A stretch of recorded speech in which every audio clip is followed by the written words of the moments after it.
everyone knows about the Balkans. Turkey, Croatia, Bulgaria, Serbia, Albania, Serbia and Albania, Montenegro, Bosnia, North Macedonia,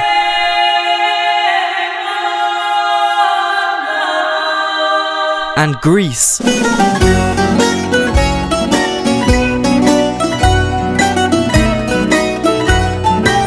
But there is another secret Balkan region which you definitely haven't heard of. That's right, the westernmost province of Turkmenistan, aka North Korea but worse, is called the Balkan region. It's completely unrelated to these beta Balkans, and this is the first picture that comes up when you search for it. Now honestly, I couldn't find out too much about this elusive region. TripAdvisor says there are 4 things to do, even though it's the size of Bangladesh. There are 4 times as many camels as humans here. However, whilst this region is pretty sparse, they have some good attractions in the neighbouring provinces, including a nether portal. That's right, in 1971 a natural gas rig collapsed, making this crater, and some Soviet geezer thought it would be jokes to stub out his half-smoked Leica just a little too close, causing all the natural gas under this crater to burn as it slowly seeped out, and is still burning today, which just shows how much natural gas Turkmenistan has, especially in the Balkan region. This is why they were able to build a gigantic, godly, mega marble city, which seems to be designed off an Arab's bathroom. But there's something wrong with all these pictures. The city is empty. There are no Turkmenistanis. This has some suspicious similarities with North Korea. All I can say is thank God Turkmenistan doesn't have nuclear bombs.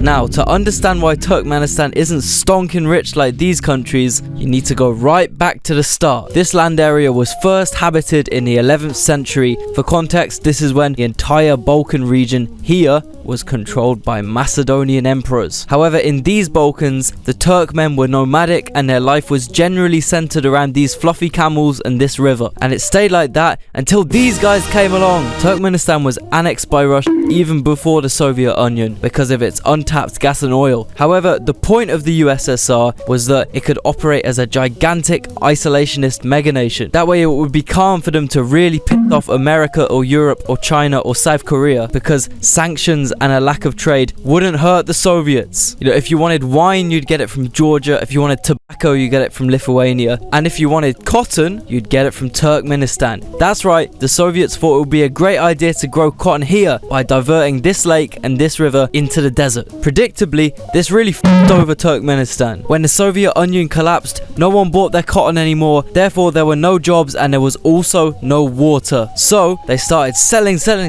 all their natural gas at very low prices just to get some money to prop up the economy. And they actually did very well at this because most other natural gas exporters didn't want to trade with Turkmenistan's neighbors for some reason. And it looked like Turkmenistan could raise up the prices, encourage a private sector and be the next Dubai, but they didn't, and everyone here still lives under the poverty line. So why? Well, let me introduce you to the man who owned every gas pipe in the country, their first dictator, Turkmen Bashi. I mean, just look at the city he built. Ashgabat includes.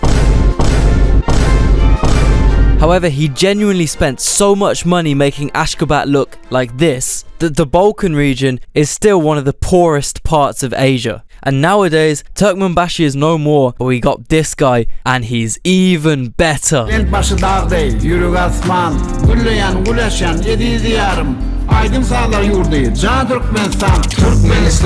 Yes, that is him and his grandson rapping. So I started seeing some similarities between these two Balkan regions. For example, the barbers are held to very high regard. We all know that Balkan barbers can be found performing their skill of destroying hairlines all across the world, and Turkmenistanis love their barbers so much that when Turkmen Bashi died, he didn't pass the crown down to his son, he passed it down to his barber. Some other similarities are they both love statues, they have amazing hat taste, they have problematic neighbors, and most importantly, they have flags, mostly.